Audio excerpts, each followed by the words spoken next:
সুপ্রিয় বন্ধুগণ, আসসালামু আলাইকুম। দূরে কাছে দেশে অথবা দেশে বাইরে থেকে প্রিয় বন্ধুরা ঠিক এই মুহূর্তে যেখান থেকে বাস্তব জীবনের গল্প শোনার জন্য আমার সাথে জয়েন করেছেন আমি আপন। আর যে আপন জীবনের গল্পের 1128তম পর্বে আপনাকে বরাবরের মতো স্বাগত জানাচ্ছি। বন্ধুরা, আজ আমি আপনাকে শোনাবো রাজশাহীর ছেলে মোহাম্মদ সিয়ামের জীবনের হৃদয় বিদারক করুণ এক বাস্তব জীবন কাহিনী। বন্ধুরা, আজকের গল্পের টাইটেল 9 বছর পর মায়ের সঙ্গে দেখা পতিতালয়ে। 9 বছর পর এক অবাগা ছেলের তার জন্মদাতা মায়ের সঙ্গে দেখা হয় পতিতালয়ে। এই গল্পটা চরম দুঃখজনক, কলিজা কাঁপানো এক হৃদয় বিদারক করুণ বাস্তব জীবনের গল্প। প্রিয় বন্ধুরা, এই গল্পের প্রসঙ্গে আমি দুইটা কথা বলি। আমার বোনেরা আমার উপর রাগ করবে, আমি জানি অনেক বোনেরা আছে যে আজকের পর থেকে হয়তো তারা আমার গল্প শুনবে না। আই এম সরি, আমি শুধুমাত্র এই গল্পটা রিলেটেড এই কথাটা এই জন্যই কথাটা বলছি। দেখেন, আমাদের এই সমাজে একটা মডার্ন হয়ে দাঁড়িয়েছে, সেটা হচ্ছে ডিভোর্সি নারীদের। একটা সন্তান হওয়ার পরে বেশিরভাগ ক্ষেত্রে দেখা যায় মেয়েদের ডিভোর্স হয়ে যায় এবং ওই মেয়েরাই গর্ব করে বলে আমি সিঙ্গেল মাদার।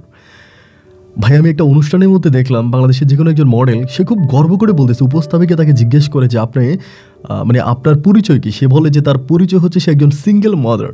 হাসি দিয়ে বলে আমি সিঙ্গেল মাদার। আচ্ছা, এই সিঙ্গেল মাদার বলে সে খুব গর্ববোধ করে, তার অনেক ফ্লাউড হয়েছে, অনেক আনন্দিত হয়ে সে সিঙ্গেল মাদার দাবি করতেছে। আমার প্রশ্ন হচ্ছে এইটা, ভাই, একজন বাবা বা একজন পুরুষ তার বউ সন্তানকে চালাতে ভীষণ কষ্ট করতে এই লোকটাকে, এরপরেও মাস শেষে এই বান্দা হিমশিম খেয়ে যায়, তার বউ সন্তানের মুখে হাসিটা মাসের শেষের দিকে রাখতে পারে না। অবাক করার বিষয় হচ্ছে, আর এই মহিলাটা বা এই মেয়েটাই যখন তার হাজব্যান্ডকে ছেড়ে দেয়, সন্তান নিয়ে চলে যায়, নিজে সিঙ্গেল মাদার হয়ে যায়, সে প্রতি মাসে কক্সবাজার ঘুরতে যায়, আইফোন ব্যবহার করে। কিভাবে এটা সম্ভব? যে বোনেরা, হাজব্যান্ড হচ্ছে এমন এক বটবৃক্ষ, যদি হাজব্যান্ড না থাকে এই সমাজে মেয়েদের কোনো মূল্য নাই। কিন্তু আপনারা নিজেদেরকে সিঙ্গেল মাদার দাবি করে মনে করতেছেন যে আপনারা অনেক বেশি আনন্দিত, অনেক বেশি খুশি। আপনাদের বিশেষ করে বেশিরভাগ সিঙ্গেল মাদারদের শেষ জীবনে কি ঘটতে পারে, আপনারা আজকে সিয়ামের জীবনের গল্পটা শোনেন। এবং আমি অনুরোধ করব, আমাকে সবাই ক্ষমা করবেন এই কথাগুলো বলার জন্য। আমি আশা করব আপনারা গল্পটা মনোযোগ দিয়ে শুনবেন এবং গল্প শেষে রাজশাহীর ভাই সিয়াম আহমেদকে আপনার মতো করে একটা মন্তব্য কমেন্ট বক্সে লিখবেন। ধন্যবাদ সবাইকে। সুপ্রিয় বন্ধুগণ, আসসালামু আলাইকুম।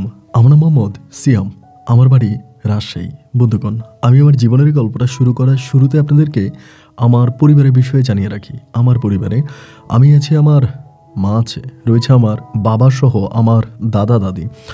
আমাদের পরিবারটা রাজশাহী শহর থেকে অনেক দূরে, সবুজ শ্যামলে করা কোনো এক ছোট্ট মায়াবী গ্রামে এক উচ্চ মধ্যবিত্ত পরিবার। আমার বাবা আসলে পেশায় তেমন কিছুই করতো না। আমি শুনেছিলাম আমার দাদার নাকি অনেক সয় সম্পত্তি ছিল। আমার আব্বা এই সয় সম্পত্তিগুলো বিক্রি করতো। যেহেতু আমার দাদা দাদির একমাত্র সন্তান ছিল আমার বাবা, সেক্ষেত্রে আমার বাবা ওনার জীবনটা অনেক বেপরোয়া একটা জীবন চালাতো। উনি মাসে মাসে জায়গা সম্পত্তি বিক্রি করতো এবং সেই বিক্রি করা টাকা দিয়ে আমার আব্বা জুয়া খেলে বেড়াতো। আমার আব্বা দেখতে শুনতে অনেকটা ভালো ছিল, অনেক হ্যান্ডসাম ছিল, অনেক গুড লুকিং ছিল, যার জন্য আমার মা আমার বাবাকে ভালোবেসে বিয়ে করে।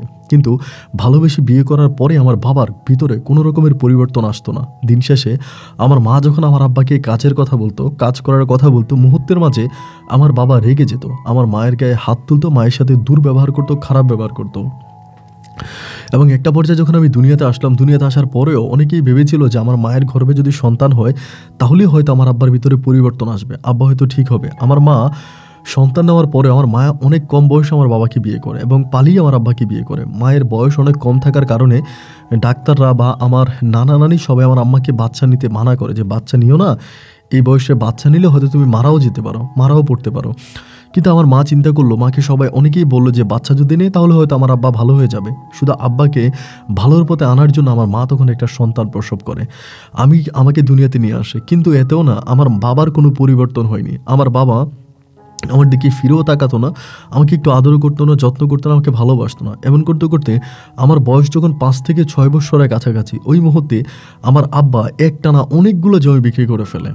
আমার দাদার একটানা অনেকগুলো জমি আমার আব্বা বিক্রি করে ফেলে। আমার আব্বা হচ্ছে আপনার রাজশাহীর ওইদিকে একটা বড় জুয়ার বোটে চলে যায়। ওখানে হচ্ছে অনেক বড় একটা সার্কেস সহ মেলা বসে। ওই মেলা আর সার্কেসে গিয়ে আমার আব্বা জুয়ার বোট বসে, আব্বা ওখানে জুয়া খেলে, অনেক টাকা জুয়ার মাইর খায় এবং এরপরে আমার বাবা এক লড়ে অনেকগুলো জায়গা বিক্রি করে ফেলে। কিন্তু এই জিনিসটা আর আমার আম্মা নিতে পারে নাই। আমার আম্মা এবার নিতে না পেরে আমার আব্বুর উপরে রাগ করে আমার মা তখন আমাকে রেখে আমার দাদার বাড়িতে আমার নানার বাড়িতে চলে যায়। নানা বাড়িতে চলে যাওয়ার পরে এরই মাঝে আমার নানা নানিরাও অনেকবার আমার মাকে ট্রাই করছিল যেখান থেকে নিয়ে যাওয়ার জন্য, কারণ আমার আব্বার সংসার তারা করাবে না, অনেকবার চেষ্টা করছিল, কিন্তু আমার আম্মা আসলে যেতে রাজি হচ্ছিল না। এইবার যখন আমার আব্বা অনেক বড় অপরাধ করে ফেললো, আমার আম্মা তখন আমার নানু বাড়িতে চলে গেল। কিন্তু নানু বাড়িতে যাওয়ার পরে যেটা ঘটলো, আমার মা আমাদের কাছে ফিরে আসতে যাচ্ছিল, কিন্তু আমার নানা নানি আমার আম্মাকে আর আমাদের বাসায় দিচ্ছে না, মানে আমাদের কাছে আসতে দিচ্ছে না। আব্বা অনেকবার আমাকে নিয়ে গেছে আমার আম্মাকে আনার জন্য, কিন্তু আম্মা আসতে চাইলেও আমার নানা নানি আর আমার আম্মাকে আসতে দিচ্ছে না। একটা পর্যায়ে আমার মাকে দিয়ে আমার বাবাকে ডিভোর্স করাই দেয়, আমার আব্বাকে ডিভোর্স দিয়ে দেয়, এবং ডিভোর্সের পরে আমার মাকে তখন আমার নানা নানি অন্যত্রে জোর করে বিয়ে দিয়ে দেয়। যদিও আমার আম্মার জোর করার কোনো বিয়ে করার কোনো ইচ্ছে ছিল না, এরপরেও আমার মাকে অন্য একটা লোকের কাছে আমার আব্বা বিয়ে দিয়ে দেয়। তো যখন বিয়ে দিয়ে দেয়, আমার মায়ের অন্যত্রে বিয়ে হয়ে যায়, এবং বিয়ে হয়ে যাওয়ার পরে যেটা হয় সেটা হচ্ছে আমার মা মাঝে মাঝে আমাকে খুব বেশি ভালোবাসতো, মানে এত ভালোবাসতো যেটা বলার মতো না। তো আমার মায়ের এক বান্ধবীর বাড়ি ছিল আমাদের বাড়ির পাশে।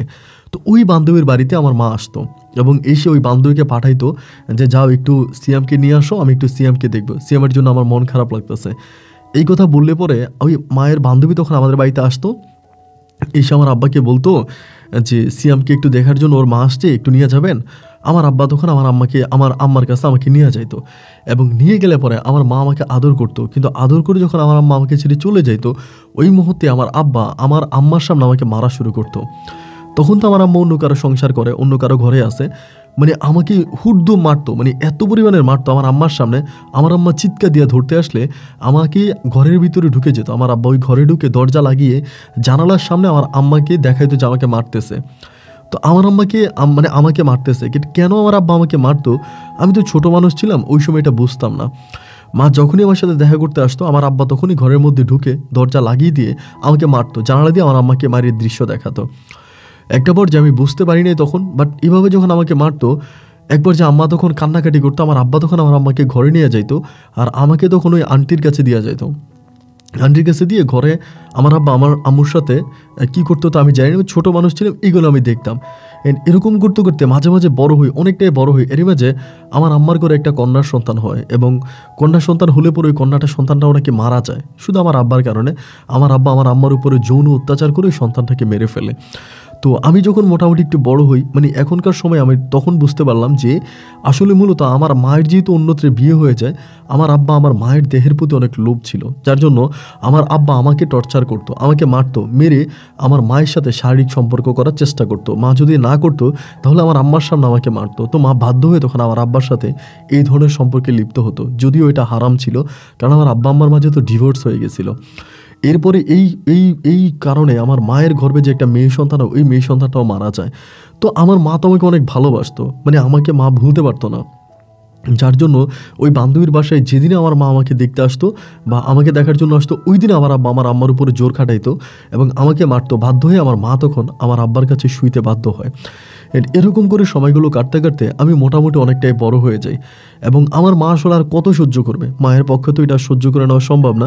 অন্য একটা স্বামীর সংসার করে মাঝে মাঝে আমাকে দেখার জন্য আসলে আব্বা মায়ের সাথে এই কাজগুলো করে।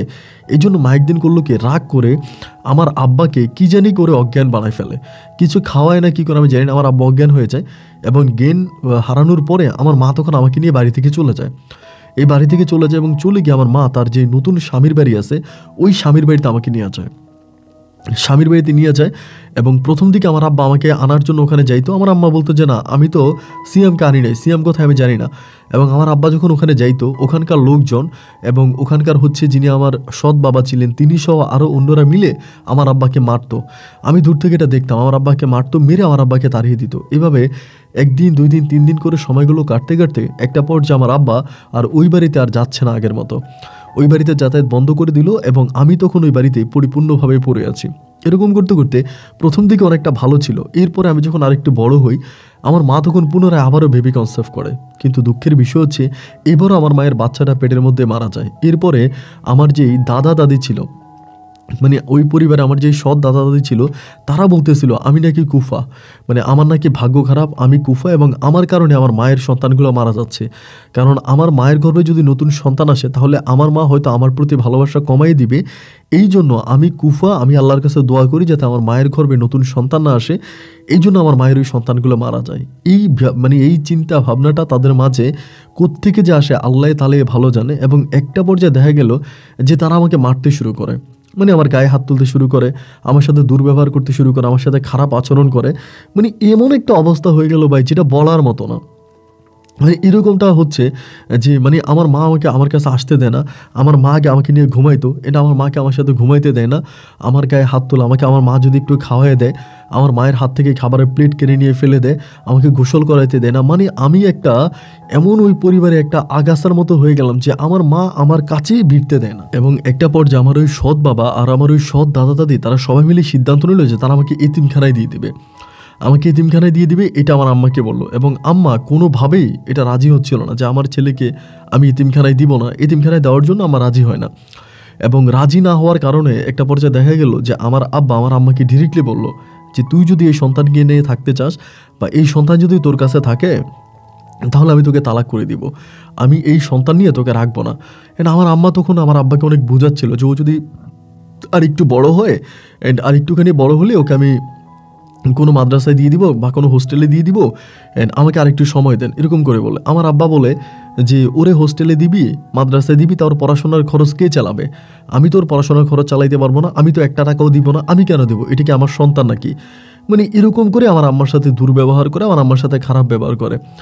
আমার আম্মা তখন খুব অসহায় হয়ে পড়ে, আসলে এতটাই অসহায় হয়ে যায় যে আম্মা আসলে কি করবে বুঝে উঠতে পারতেছিল না। আর আব্বাও না আমার আম্মাকে কোনো সুযোগ দিচ্ছিল না, কথার কথায় আমার আম্মার গায়ের উপরে হাত তুলতো, আমার আম্মাকে মারতো, 19 থেকে 20 হলে আমার আম্মাকে কুকুরের মতো পিটাইতো, যেটা আমি চোখের সামনে দেখেছি।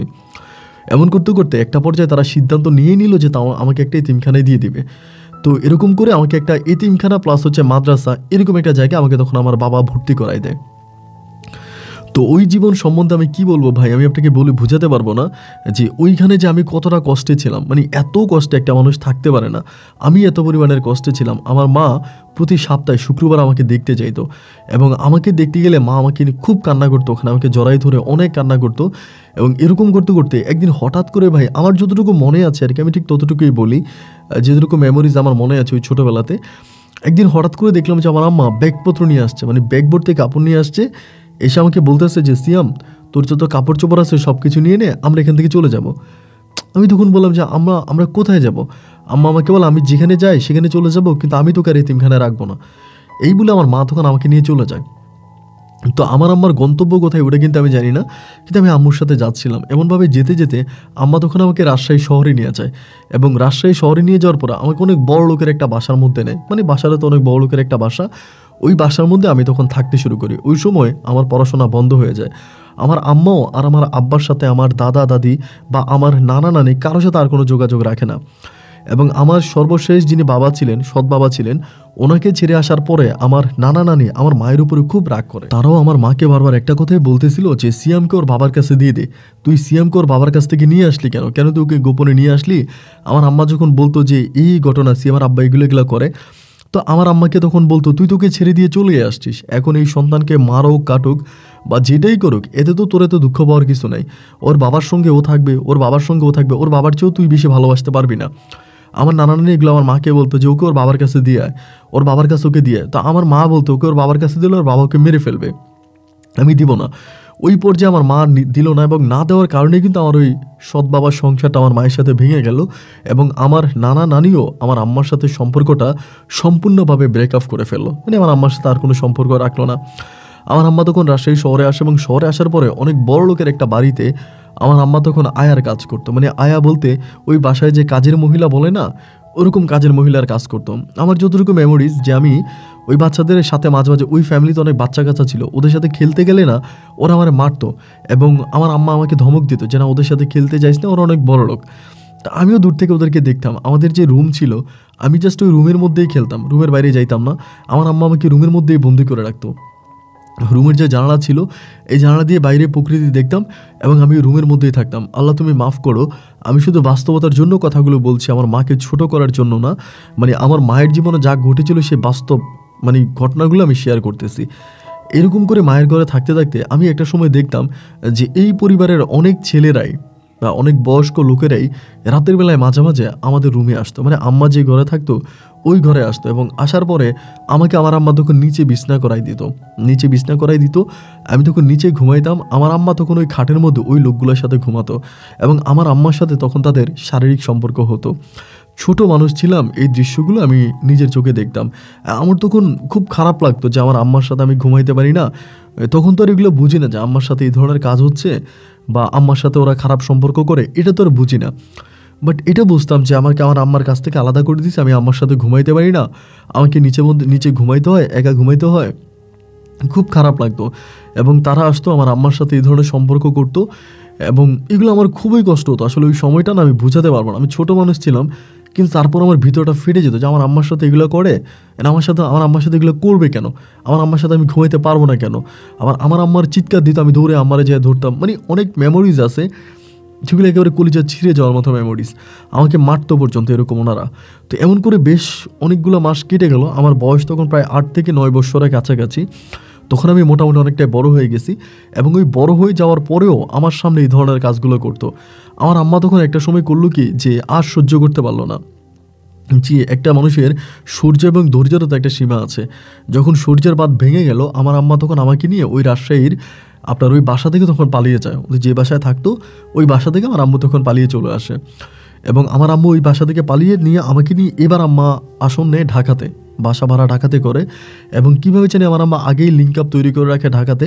এবং ঢাকা আসার পর আমার আম্মা তখন প্রথমে একটা গার্মেন্টসে চাকরি নিল। তো আমার আম্মার ভাগ্যটা অনেক ভালো ছিল। ঢাকা আসার পরে একটা ভালো আন্টির সন্ধান পাইছিল, যিনি আমার আম্মাকে বোন ডাকে এবং আমার আম্মাকে অনেক আদর স্নেহ করে, ভালোবাসে। তো ওই বড় আন্টিটার বাসায় আমরা তখন যাই এবং গেলে পরে ওই আন্টিটা আমার আম্মাকে একটা চাকরির ব্যবস্থা করে দেয়। গার্মেন্টসে একটা চাকরি, বাট ভালো অবস্থানে ছিল আমার আম্মু। তো ওই চাকরিটা করতো এবং আম্মু তখন আমাকে ওখানে, কিন্তু আমি প্রায় আমার 8-9 বছর বয়স হয়ে গেছে। আমার কিন্তু পড়াশোনায় পড়াশোনায় আমি খুবই দুর্বল ছিলাম। এরপর আমার আম্মা তখন আমাকে আবার স্কুলে পুনরায় ভর্তি করায়। ঢাকাতে না আমাকে আবার স্কুলে ভর্তি করায়। আমি তখন আবার প্রাইমারি স্কুলে ভর্তি হই এবং আমি তখন পড়াশোনা করতেছি এবং একটার পর যে আমি দেখতে শুনতে অনেকটা বড় ছিলাম না। অনেকে হয় না যে দেখলে মনে হবে যেন অনেক বড় হয়ে গেছে, অনেক বয়স হয়ে গেছে, এরকম হয় না যে। বাট আমি একটু খাটো ছিলাম আর আমার শরীরের গঠনটা এত ভালো ছিল না, যার জন্য ওই 8-9 বছর বয়সে যখন আমি প্রাইমারি স্কুলে ভর্তি হই, কেউ বুঝতে পারে নাই যে আমার এতটা বয়স হয়ে গেছে। ওই বাচ্চাদের সাথে আমি মানিয়ে নিচ্ছিলাম।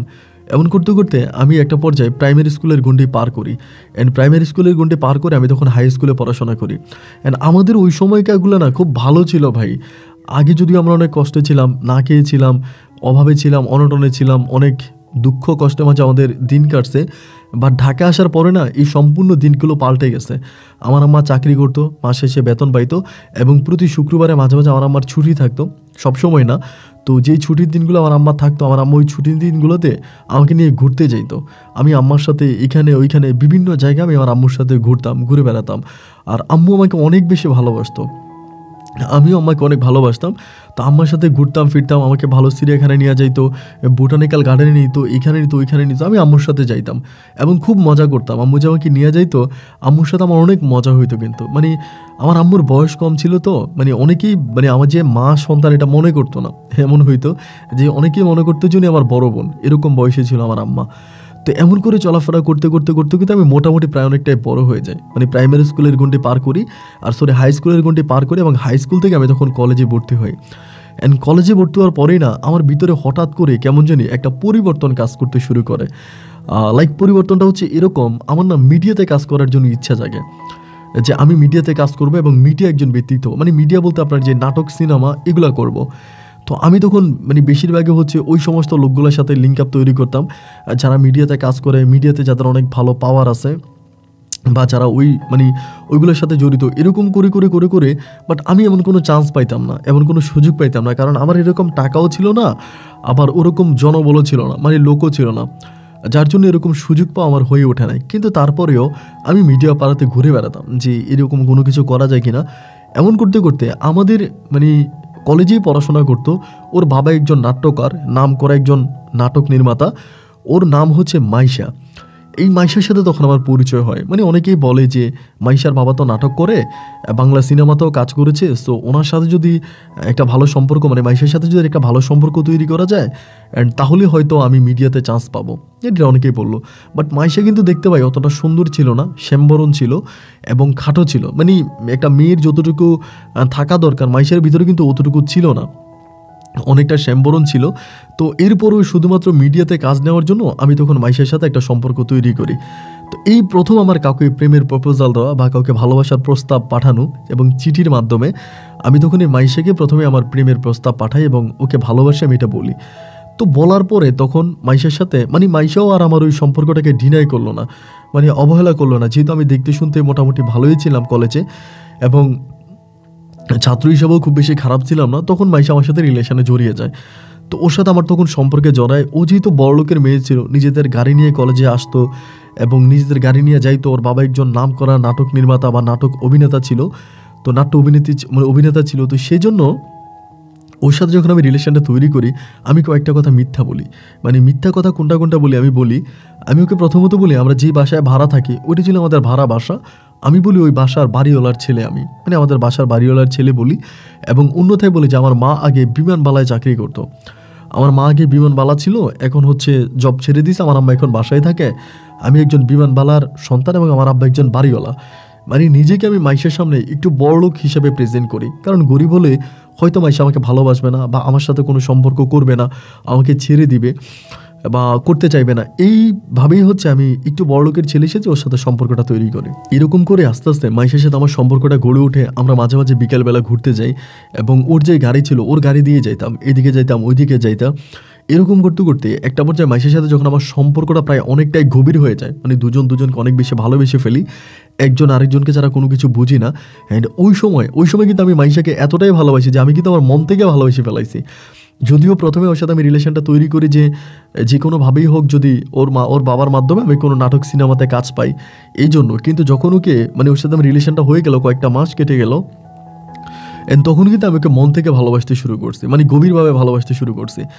অ্যান্ড পরে যেটা হলো যে আমি ওকে অনেক বেশি ভালোবাসি অ্যান্ড ও আমাকে অনেকটা ভালোবাসে। ওই পর্যায়ে গিয়ে ও তখন ওর বাবাকে জানাইলো যে আব্বু এমন ঘটনা, আমি সিয়ামকে পছন্দ করি, ওর সাথে আমার একটা ভালো সম্পর্ক আছে, তা এখন যদি তুমি মানে সিয়ামকে ওভাবে কাজের একটা সুযোগ দাও মিডিয়াতে। তো ওর বাবা খুব ট্যালেন্ট ছিল, মানে অনেক চালাক মানুষ ছিল এবং ওর বাবা আমাকেও দেখছে এবং আমার সম্বন্ধে তিনি জেনেছে যে আমার নিজের বাড়ি আছে, মানে আমার বাবার বাড়ি আছে, আমার মা আগে বিমানবালায় ছিল, বাংলাদেশ বিমানে চাকরি করতো। এই সব কিছু জানার পরে ওর বাবা তখন ওকে বুঝাইলো, মানে কি বুঝাইলো এটা উনিই ভালো জানে। এবং পরে একটা সময় মাইশা আমাকে আর মিডিয়ার বিষয়ে কোনো কিছু বলে না।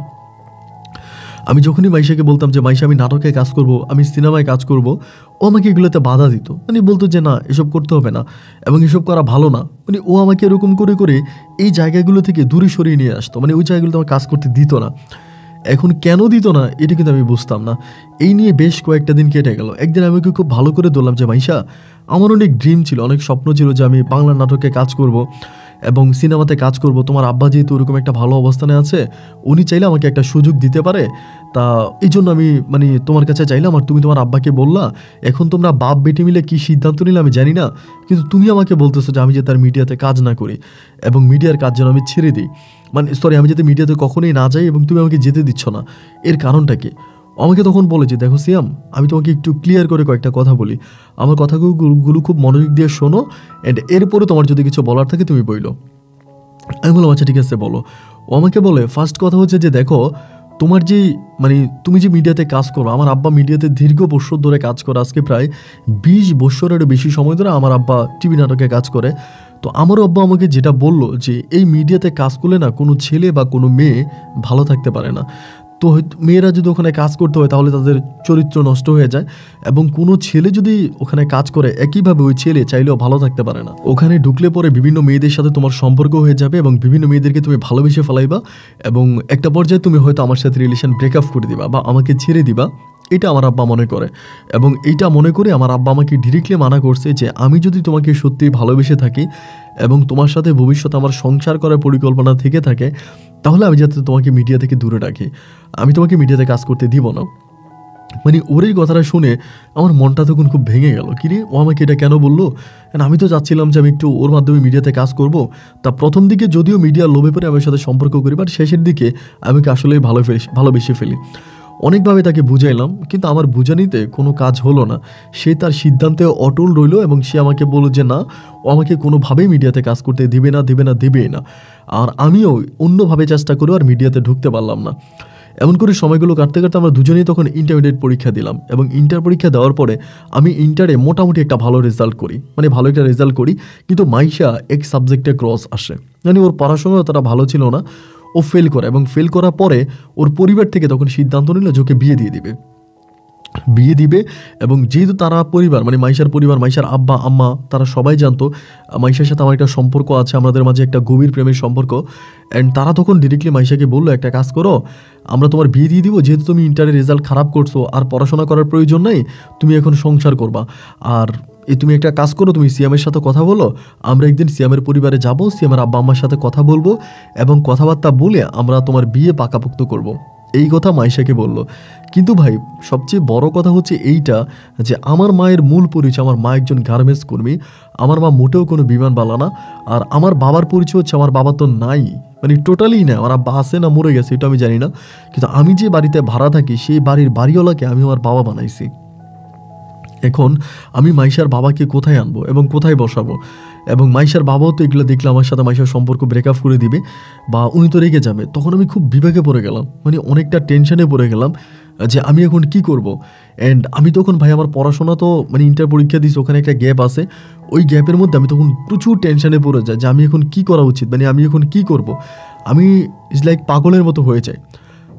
আমার আম্মা তখন অনেকগুলো বিষয় বুঝতে পারে, আম্মা বুঝে যে আমি আসলে মানসিকভাবে ভালো নাই, এবং আমার মন মানসিকতা অনেকটা খারাপ হয়ে গেছে, আমি অনেক টেনশনে আছি, অনেক ডিপ্রেশনে আছি। এইটা মা বুঝতে পারে, এবং বুঝতে পারার পরে মা আমাকে বারবার জিজ্ঞেস করে যে তোর কী হয়েছে, আমার কাছে খুলে বল, তুই কোন বিষয় নিয়ে টেনশন করতেছিস কিনা, বা তোর কোনো সমস্যা কিনা, তুই আমাকে বল। আম্মা আমাকে বারবার বলে, এবং বলার পরেও না আমি আম্মাকে কোনো কিছু বলি না, যে আসলে বলবো কি, এবং এটা তো বলার মতো কোনো ভাষাও না।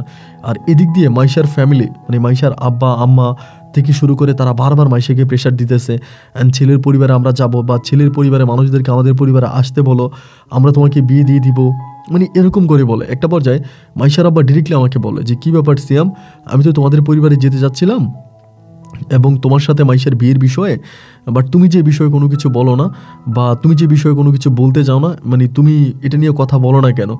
এবং তখন আমি আর বুঝতে পারতেছিলাম, ওনাকেও আমি কোনো কিছু বলতে পারি না।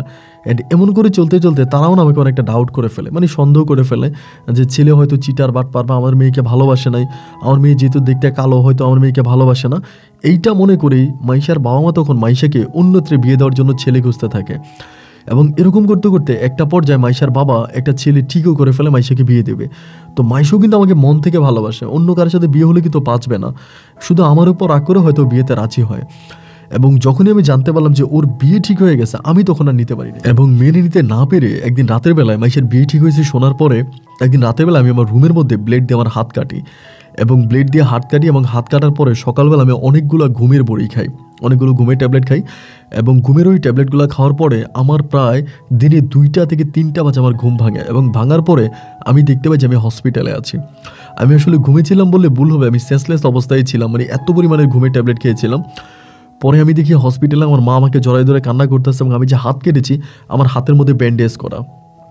পরে মা আমাকে জিজ্ঞেস করলো যে কী হয়েছে, আমাকে তুই খুলে বল। আমি তখন মায়ের কাছে কোনো কিছুই বলি না। রাতে আমরা তখন বাসায় আসি, এবং আসার পরে আমি খুব অসুস্থ থাকি, আমি নিচের দিকে তাকায় থাকি। মা তখন আমাকে বলতেছে যে সিয়াম, আমার কাছে বল বাবা, কি হয়েছে তোর, কেন এরকম ডিপ্রেশনে চলে গেলি, এবং মন খারাপ করতেছিস, ঠিকমতো খাওয়া দাওয়া করিস না, ঘুমাস না, নিজের হাত কাটলি, কী হয়েছে আম্মুর কাছে বল। তো আমি তখন আর নিজের কান্নাটা ধরে রাখতে পারি না, এবং কান্না করতে করতে আম্মুকে বলতেছি যে আম্মু, তুমি আমাকে ছোটোবেলায় মেরে ফেললে না কেন, আমাকে বাঁচায় কেন রাখছো, আমাকে ছোটোবেলায় মেরে ফেলতা, আমি মরে যেতাম। এই দুনিয়াটা তোমার গরিবের জন্য না, এই দুনিয়াটা ধনী মানুষের জন্য, এটা ধনী মানুষের দুনিয়া, এটা গরিবের দুনিয়া না, আমাকে তুমি মেরে ফেললে না কেন। আমার মা বলে আমি শুধু তোর জন্য তোর ভবিষ্যৎ জীবনটা সুখের করার জন্য, তুই যাতে কষ্ট না পাস, মায়ের ভালোবাসা থেকে যাতে তুই বঞ্চিত না হস, এই জন্য আমি ছোটোবেলায় আমার নিজের সুখ শান্তি, নিজের ভালোবাসা, আমি সমস্ত কিছু বিসর্জন দিয়েছি। আমি আমার স্বামীর সংসার ছেড়ে এসেছি, একটা নয় দুইটা স্বামীর সংসার আমি ছেড়ে আসছি শুধুমাত্র তোকে ভালো রাখার জন্য, যাতে তুই কোনো কষ্টে না থাকিস, তুই ভালো থাকিস। আর সেই সন্তান আজকে এই বয়সে এসে যদি আমাকে বলে আমি তাকে ছোটোবেলায় কেন মেরে ফেললাম না, মা হিসাবে এটা শোনা তো আমার জন্য অনেক কষ্টকর বাবা। আমি তোর জন্য কি করতে পারি? কেন তোর মনে এত কষ্ট? কে তোকে এত কষ্ট দিয়েছে? তুই মায়ের কাছে সব কিছু খুলে বল, আম্মু সব কিছু শুনি, এবং তুই আম্মুর উপরে বিশ্বাস রাখ যে আমি তোর মনের ভিতর সমস্ত কষ্টগুলোকে মুছে দিতে পারবো। লক্ষ্মী বাবা না আমার কাছে বল না কি হয়েছে। আমি তখন কাঁদতে কাঁদতে মাকে বলতেছি যে মা, এমন এমন ঘটনা, মাইশের সাথে ঘটে যাওয়া সমস্ত ঘটনাগুলো আমি তখন আমার আম্মার কাছে খুলে বলি, এবং বলার পরে আমার আম্মা তখন বলে মেয়ের বাসা কোথায়? তো আমি বলি মেয়ের বাসার ঠিকানা নিয়ে তুমি কি করবা? আমি তো মেয়ের কাছে সব কিছুই মিথ্যে বলছি, তোমার কথা, আমার পরিবারের কথা সবই তো আমি মিথ্যে বলছি। এখন ওই পরিবারে গিয়ে তো আমার কোনো লাভ নাই, তুমি ওইখানে গিয়ে কি করবা? মা আমাকে বলে তুই ওই পরিবারের ঠিকানাটা আমাকে একটু কাগজে লিখে দে, এবং আমি মাকে কাগজে ঠিকানাটা লিখে দিলাম। এর পরের দিন সকালবেলা আমার ঘুম ভাঙার পর আমি দেখি যে মা নাই, বাট ঘরের ভিতরে খাবার আসে, আমি খাবার খেয়ে আবার ঘুমিয়ে গেলাম। ওই সময় কিন্তু মাইশের সাথে আমার আর কোনো যোগাযোগ নেই, মাইশে কিন্তু আমার সাথে কোনো কন্ট্যাক্ট রাখে নাই। আম্মা তখন কী করলো, দুপুরের পরে বাসায় আসছে। ওই দিন আম্মা আর গার্মেন্টসে যায় না, আমার আম্মা কিন্তু তখন গার্মেন্টসের সুপারভাইজার হয়ে যায়, মানে একটা গার্মেন্টসের সুপারভাইজার পোস্টে থাকে। এরপর আমার আম্মা তখন বাড়িতে আসছে, বাসায় আসছে, আসার পরে মানে আম্মুর ভিতরে নেয় একটা খুশি খুশি ভাব। আমি আম্মুর ভিতরে ওই খুশির ভাবটা দেখে না একটু অবাক হয়ে গেলাম যে কী ব্যাপার, আমার আম্মু এত খুশি কেন? আমি বললাম যে কী হয়েছে? মা আমাকে বলে তোর বিয়ের বিষয়ে কথা বলে আসছি। আমি মানে অবাক হয়ে গেলাম যে আম্মা এটা কী বলে, আমার বিয়ের বিষয়ে কথা বলছো? কার সাথে আমার বিয়ের বিষয় নিয়ে কথা বলছো? আমার আম্মা তখন বলে আমার ছেলে যাকে ভালোবাসে তার পরিবারের সাথে। আমি তখন বললাম আমি তো মাইশাকে ভালোবাসি। মা বলে হ্যাঁ, আমিও তো মাইশার আব্বা আম্মার সাথে কথা বলে আসছি, বাট মাইশার বাবা তো অনেক নাম করা একজন নাট্যকার, উনি তো অনেক ভালো মানুষ, ওনার মতো একটা ওনার মানে মেয়েরে তুই বিয়ে করবি, এইটা তো অনেক মানে ভালো একটা বিষয়, এটা তো খারাপ কোনো বিষয় না। আমার আম্মা তখন আমাকে বলে যে, আমি তখন আমার আম্মারে বললাম যে এইটা তুমি কিভাবে কি বলতেছো, তুমি কি ওদের বাসায় গেছো? আম্মা বলে হ্যাঁ, সকালবেলা গেছি, গিয়ে মেয়ের বিয়ে ভেঙে দিয়ে আসছি, এবং বলছি যে আমি আমার হাজব্যান্ডকে নিয়ে ওনাদেরকে দাওয়াত দেবো না, আমার বাসায় আসবে। আমি তখন বললাম যে মা তুমি এটা কীভাবে করলা, আমার তো বাবা নাই, আমরা হচ্ছে এই বাসায় ভাড়া থাকি, আর আমি মাইশার বাবার কাছে বলছি যে আমি বাড়িওয়ালার ছেলে, এই পরিচয় আমি মাইশার বাবাকে দিয়েছি, এখন তুমি মাইশার বাবাকে এখানে কিভাবে আনবা? এটি কিভাবে সম্ভব? উনি আসলে এখানে সব সত্য জেনে যাবে না? আমার মা তখন আমার দিকে তাকায় থাকে, মানে একটু অপলক দৃষ্টিতে আমার দিকে তাকিয়ে বলতেছে যে তুই মাইশার বাবাকে পরিচয় দিছিস না যে তুই ওই বাড়িওয়ালার ছেলে? আমি বললাম হ্যাঁ, আমি তো এই পরিচয় দিছি, এবং এই পরিচয় দিয়ে তো আমি মাইশার সাথে সম্পর্ক করছি। আমার আম্মা বলে আমি তোকে বাড়িওয়ালার ছেলে বানাই দিব। এইটা বলার পরে না আমি মায়ের দিকে একটু মানে অন্যভাবে তাকিয়ে আছি। আমি বললাম যে মা তুমি এটা আমাকে কী বলতেছো, তুমি আমাকে বাড়িওয়ালার ছেলে কীভাবে বানাবো, এটা কি সম্ভব? মা তখন আমাকে বলে হ্যাঁ এটা সম্ভব, আমি তোকে রাতে বলবো। সারাটা দিন কেটে গেল, বিকেলবেলা আমি মাঠে খেলাধুলা করে আসলাম, এবং আসার পরে সন্ধ্যার পর আমার আম্মা তখন খাওয়া দাওয়া করে আমাকে নিয়ে বসছে ডাইনিংয়ে, আমাদের ড্রয়িং রুমে বসে আমাকে বলতেছে সিয়াম, আম্মু তোরে কয়েকটা কথা বলি, যেহেতু তুই আমার এখন একমাত্র গার্ডিয়ান, তো এখন তো এই পৃথিবীতে আমার কেউ নেই, সবাই তো চলে গেছে বা সবাই হারিয়ে গেছে, আমার একমাত্র গার্ডিয়ান, আমার একমাত্র অভিভাবক হচ্ছিস এখন তুই, সুতরাং আমি তোর কাছ থেকে একটা সিদ্ধান্ত নিতে চাই। আমি তখন বললাম হ্যাঁ বলো কী সিদ্ধান্ত? আমার আম্মা বলে যে দেখ, তুই আমাকে আজকে দুপুরবেলা বললি যে বাড়িওয়ালার ছেলে পরিচয় দিয়ে তুই মেয়ের সাথে প্রেম করছিস বা মাইশাকে ভালোবাসিস, এখন আমিও তোকে বলছি যে আমি তোকে বাড়িওয়ালার ছেলে বানাবো, আমি সত্যিকার অর্থে তোকে বাড়িওয়ালার ছেলে বানাতে চাই, তুই কি আমাকে অনুমতি দিবি?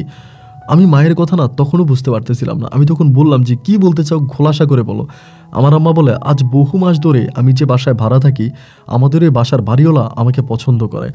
বাড়িওয়ালার ছেলে মেয়ে প্রায় সবাই বিদেশে থাকে, এবং তিনিও অনেক হিসাবী একজন মানুষ, অনেক বয়স হয়েছে, তিনি আমাকে বিয়ে করার জন্য উঠে পড়ে লেগেছে। আমি আগে তোকে কখনোই বলি না এই কথাটা, তো যেহেতু তুই আমাকে আজকে বললি এটা যে মাইশার বাবার কাছে তুই বাড়িওয়ালার ছেলে পরিচয় দিছিস, আমি তোকে আজকে বলি তোর যেহেতু মেয়েটাকে বিয়ে করতে পারিস, মেয়েটার সাথে সংসার করতে পারিস, এই জন্য আমি সমস্ত দুঃখ কষ্ট সব কিছু ভুলে চোখ বন্ধ করে ওই বয়স্ক বাড়িওয়ালাটাকে বিয়ে করার জন্য রাজি হব।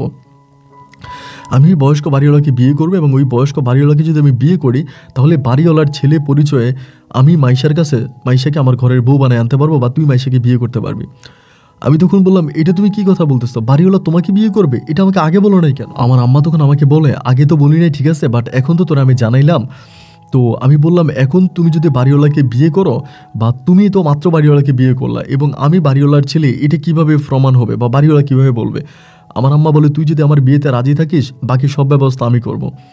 হ্যাঁ, আমিও না ভাই তখন আর ভালো মন্দ চিন্তা করলাম না যে আসলে এই বৃদ্ধ বাড়িওয়ালাকে বিয়ে করলে এই বয়সে, আমার আম্মার বয়স যেমনই হোক কিন্তু এই বাড়িওয়ালার বয়স তো অনেক হয়ে গেছে, এই বৃদ্ধ বাড়িওয়ালাকে বিয়ে করার পরে আমার আম্মার জীবনে কি সুখ আসবে না দুঃখ আসবে, মানে আমি না এগুলো বিবে চিন্তা না করি আমি বললাম যে ঠিক আছে, তুমি যদি এই বয়সে বিয়ে করতে চাও বাড়িওয়ালাকে বিয়ে করো, তাহলে আমার কোনো আপত্তি নেই, আমি রাজি আছি। আমার আম্মা বলে, ঠিক আছে তাহলে আমরা কালকে সকালে আমি তোকে নিয়ে ওনার সাথে কথা বলবো। এবং পরের দিন সকালবেলা উনি আমাদের ফ্ল্যাটে চলে আসছে, আমাদের বাসায় চলে আসছে। আসার পরে উনি একদম মানে ওপেনলি আমার সাথে সব কিছু শেয়ার করতেছে বাড়িওয়ালা।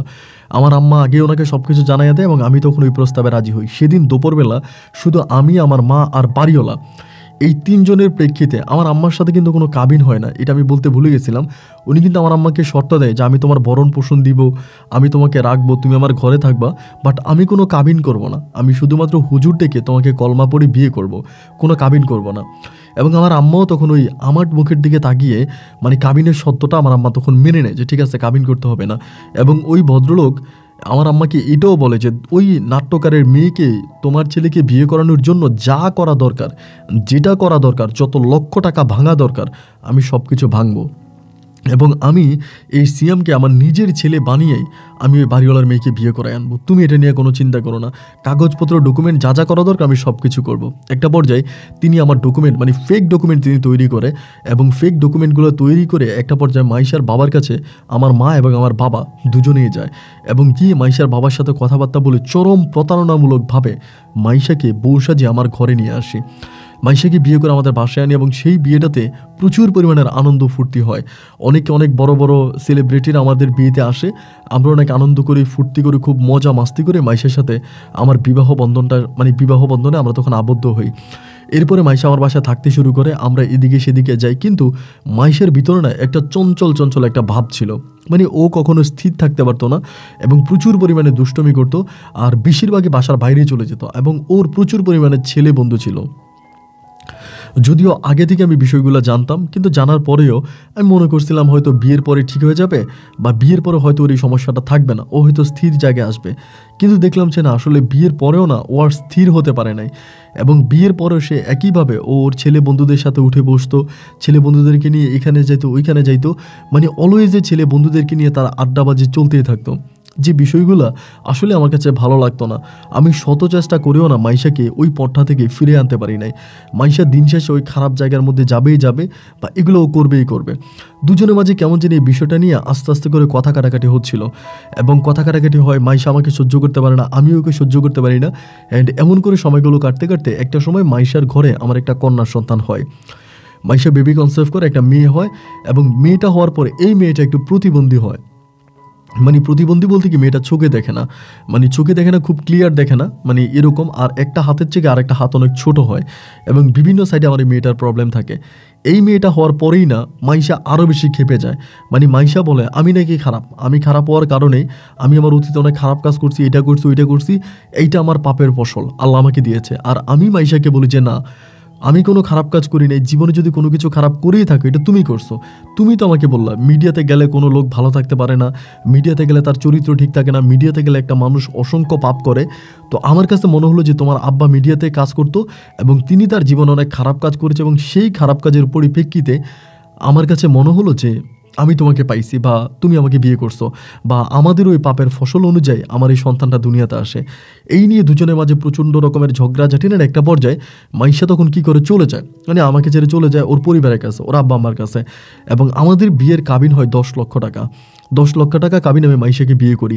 কিন্তু যখনই মাইশা এই কাগজপত্রগুলো মানে কাবিনের পেপারগুলো আনতে যায়, বা সব কিছু ডকুমেন্টগুলো সাবমিট করতে যায়, বা সব কিছু ঠিকঠাক করে পরে মাইশা দেখতে পায় যে আমি মাইশাকে মানে আমার বাবা মা মাইশাকে গোপনে মানে মাইশার সাথে একরকম ব্ল্যাকমেল করে, মানে যেটা বলে যে মানে ছল চাতুরি বা প্রতারণার আশ্রয় নিয়ে মাইশাকে আমরা বিয়ে করি, মানে আমি বিয়ে করি। এবং মাইশার বাবা যেহেতু একটু নাম করা ব্যক্তিত্ব ছিলেন, ওনার সাথে অনেক বড় বড় লোকদের সাথে ভালো লিঙ্ক আপ ছিল, এবং তিনি তখন করলো কি, এই ডকুমেন্টগুলো মানে জালিয়াতি যে আমরা করছি এই প্রমাণগুলো নিয়ে এই তখন কী করলো, আমাদের যে লোকাল থানা ছিল ঢাকার, ওই লোকাল থানায় তিনি আমার বাবার নামে, আমার নামে, আমার মায়ের নামে তখন মামলা করে দেয়। যে ওনার মেয়েকে আমরা ঠকাইছি বা এটা করছি ওইটা করছি, এরকম করে উনি তখন আমার নামে মামলা দায়ের করে দেয়। এবং মামলাটা করার পরে আমি তখন মানসিকভাবে এতটাই মানে হয়ে যায়, আমি বাসা থেকে তখন পালাইয়া যাই, বাসায় থাকতে পারি না। সকালে পুলিশ আসে, বিকেলে পুলিশ আসে। কিন্তু আমার মা যেই ঢাকার ওই ভদ্রলোকটাকে বিয়ে করছে, মানে ওনারও আবার অনেক পাওয়ার ছিল, ঢাকা শহরে ওনার অনেক লিঙ্ক আপ ছিল, বড় বড় লোকদের সাথে ওনারা ভালো সম্পর্ক ছিল। অ্যান্ড দেখা গেল মাইশার বাবার পাওয়ার দেখাইতে আছে এবং আমার বাবা সে তার নিজের পাওয়ার দেখাইতে আছে। তো দুই পাওয়ারের মাঝে তখন আমি পালাই গেলাম বাসা থেকে, আমি বাসায় নাই। এরকম করে প্রায় 8 মাস পর্যন্ত চলে এবং 8 মাসের মাথায় আমার ওই সন্তানটা, মানে মাইশার ঘরে যে আমার একটা মেয়ে সন্তান হয়েছিল, আমার ওই মেয়েটা মারা যায়। এবং আমার ওই মেয়ে বাবুটা মারা যাওয়াতে আমি খুব বেশি কষ্ট পাই। আমি আমার মেয়ের কবরে মাটি দিতে পারি নাই। আমার মেয়েকে যেখানে মানে জানাজা করে যেখানে দাফন করা হয়, আমি রাতের বেলায় আমার মেয়ের কবরে গিয়ে আমি অনেক কান্নাকাটি করি, কারণ এটা আমার জীবনের প্রথম আমার কন্যা সন্তান ছিল। ওর প্রতি তো আমার প্রচণ্ড রকমের ভালোবাসা ছিল।